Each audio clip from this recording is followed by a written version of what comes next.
Bienvenue à la communauté d'études quotidiennes de la Bible. La leçon des jeunes a pour titre le fondement de son trône. En ce 22 avril, on nous dit que seul le roi est digne de notre adoration. Pour commencer, laissez-moi vous poser cette question. Où allez-vous chercher une solution rapide ou un moment de soulagement? Comment ces ressources se comparent-elles à la source ultime qui est Dieu? Dans la grande controverse entre le Christ et Satan, l'adoration joue un rôle majeur. Ésaïe 14, verset 13 nous dit que Satan convoitait le trône de Dieu parce qu'il souhaitait utiliser ce symbole de pouvoir pour obtenir l'adoration et l'allégeance de ses sujets. Mais le trône de Dieu seul pouvait-il fournir cette loyauté tant convoitée? Psaume 97, verset 7 appelle tous les peuples à adorer que Dieu. Qu'est-ce que l'adoration? Alors, qu'est-ce qui rend quelqu'un digne d'adoration? Une apparence magnifique, impressionnante et spectaculaire suffisent-elles à être à elles seules pour qu'on puisse dire qu'on adore? Le Larousse en ligne, donc la définition que nous avons trouvée pour l'adoration, c'est l'action d'adorer un être divin. Historiquement, le mot adoration est lié au mot valeur, qui signifie honorer, estimer, respecter ou révérer.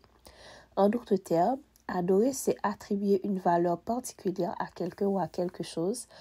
En tant que seul être ayant le pouvoir de créer à partir de rien, Dieu est d'office digne d'être adoré. Apocalypse 4, verset 11.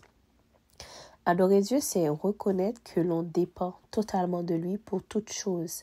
Toute vie dépend de sa volonté quotidienne de fournir une force vitale continue à ses créatures. Nous avons vu le règne de Dieu est un règne de justice et de droiture, un motif de grande réjouissance. Psaume 97, versets 1 et 2. Parce que Dieu est le créateur et le soutien, il peut s'assurer que la justice et la droiture sont établies d'un bout à l'autre de son univers. Satan sur le trône ne pourra jamais procurer la justice, la droiture et la vie pour soutenir toute la création. Il n'a tout simplement rien à offrir qui le rende digne d'une véritable adoration. Et cependant, les faux dieux et les idoles existent depuis la chute de l'humanité. Nous les désirons ardemment parce que nous ne pouvons pas vivre sans l'adoration. Malheureusement, Satan a inventé 1001 façons de maintenir l'humanité occupée à une fausse adoration. Il nous fait courir dans des cercles vides de sens à la recherche de la vie, d'un but, de la guérison, de la vérité, d'une direction et d'aide. Et il semble réussir dans ses tromperies.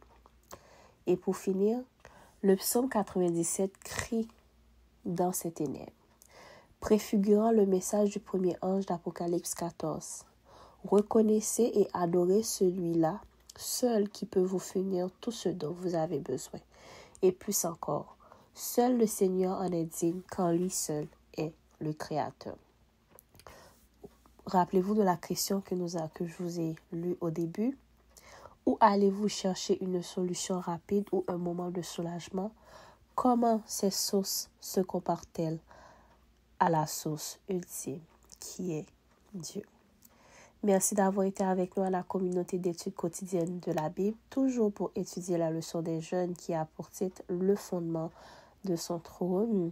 Suivez notre chaîne sur WhatsApp et aussi abonnez-vous à notre page YouTube pour toujours rester à jour lorsque nous postons les vidéos, et aussi partagez les vidéos autour de vous pour que plus de personnes puissent être touchées par la parole de Dieu. D'ores et déjà, soyez bénis. Au revoir.